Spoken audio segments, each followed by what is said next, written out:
Robschild, no investment advice. Welcome to the show where we view financial markets through crystal ball gazing. Today is Wednesday, September 4th, 2024. Today's episode, the job openings came out at 10 a.m. this morning for July. The last reading of job openings was 7.9 million. The expected was 8.1 million, and the actual came out lower than the last reading of this and lower than the expected at 7.7 million job openings. This was foreseen in the crystal ball. If you've been watching this show, we're just at that part of the cycle. It's fairly clear. It's crystal clear. But remember, I am a guy literally with a crystal ball here, and nothing I say is investment advice.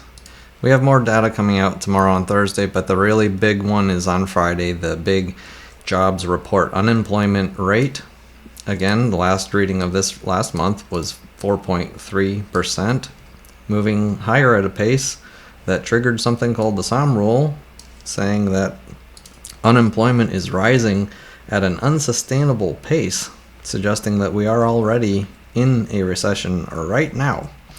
Daily reminders: the 2-year, 10-year Treasury yield curve was inverted for over 2 years, and as of the last 2 trading days, it was flat. And today is day 1 of uninversion by 0.01%.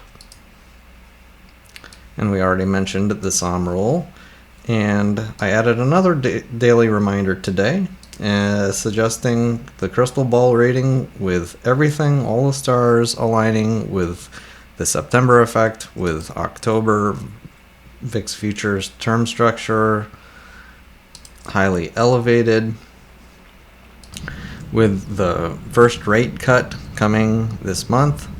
And I'll add one more piece to this.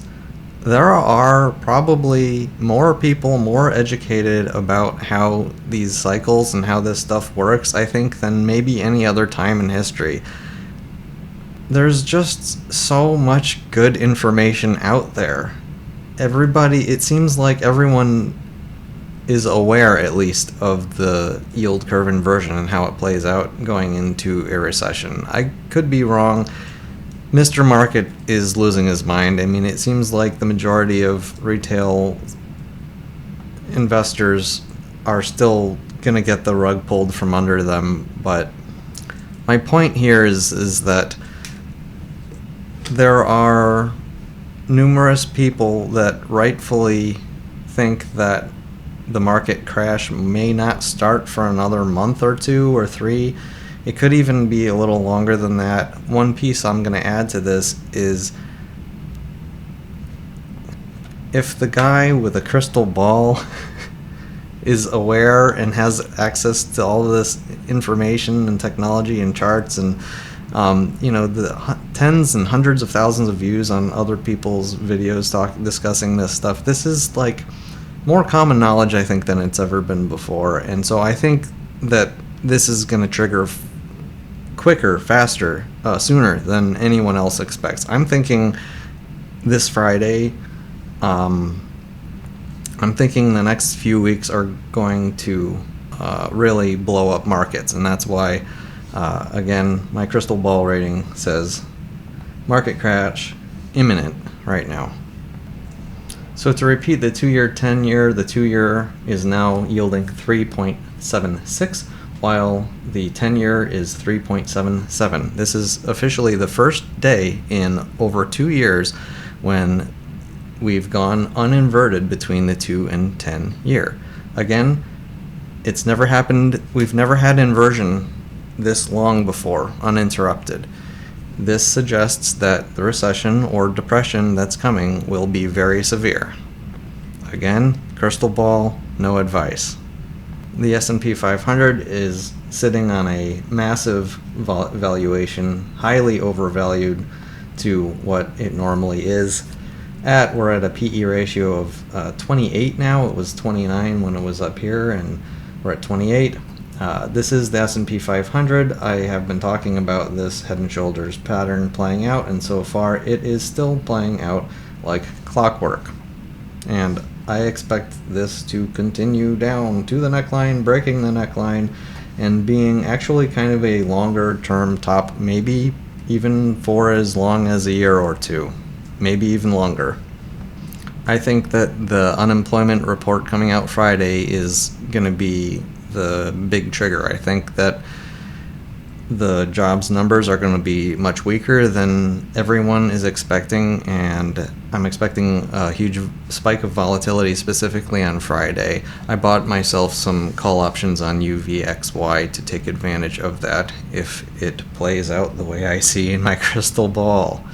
If it doesn't play out that way and the job numbers come out very strong, I was going to say I'll eat my own hat, but at the same time, it's like, at that point, I don't know if I personally will have any trust in the Fed anymore, for the fact that they're going to be cutting. If jobs aren't weak right now and we're cutting while inflation hasn't yet gotten down to 2%, I see that personally as highly problematic, and I may shift my entire view on Friday. I may go 100% in Bitcoin at that point. I might give up on the Fed, the US dollar altogether. The truth is that the amount of national debt that we have, the amount of inflation that we've had, if we're already cutting and we don't, and inflation isn't even at the target yet, that would be very worrisome to me, and I'm sure it will be worrisome to other people. I am expecting, though, the opposite to happen, which I feel like I'm alone on this, but from Jackson Hole, it sounds like they're seeing bad data come in. That's why they're saying we have to cut basically now in September, and that's what I'm fully expecting. NASDAQ triple Q's still also in a head and shoulders topping formation.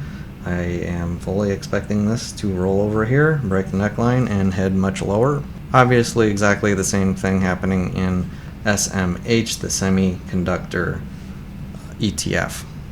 Even though the S&P 500 specifically today did not drop a significant amount on the day, the VIX still rose higher, notably above 20, suggesting the fire, as I like to talk about sometimes, is going. It's rolling. The fire is, the flames are here.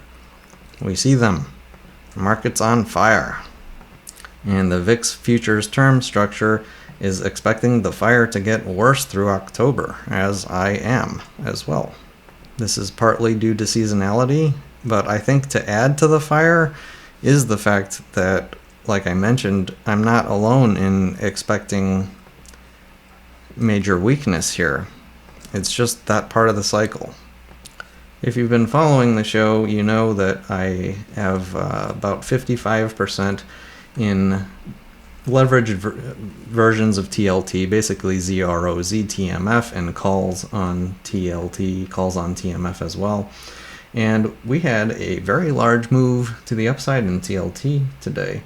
Bonds, I said yesterday, bonds were showing a lot of strength, and they are showing much, much, much more strength today. This is just simply looking bullish at this point, at least on a day-to-day basis.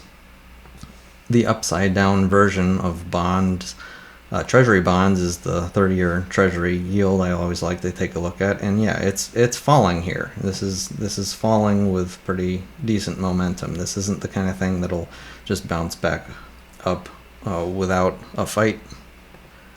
Junk bonds, HYG, had a strong-ish day today, moving up. This fund specifically up 0.37%. I don't really expect this to last here. Again, yesterday, it looks to me like credit spreads really widened a good amount, and we are not, this certainly doesn't look like a blow-off bottom. We didn't go straight back up to as far as we dropped yesterday. So, still seeing credit spreads widening here. Last big chart of note, a lot of traders are talking about this, and people that follow markets, is the breakdown in oil. Oil is just going lower here, even though there are announcements, in the Middle East saying, "Oh, we're going to cut production." The power of the world economy is too strong. At the end of the day, people that sell oil still want to sell oil and still will make profit. They'll still make plenty of money, and so the price goes down. That's how it works. I'm not gonna scroll out here, but we broke basically a major trend line, specifically yesterday, and so this is bearish. Oil looks bearish. Gas should get cheaper pretty soon. That's all from me and my crystal ball. Hope you enjoyed. Thank you for watching, and see you next time. Robschild.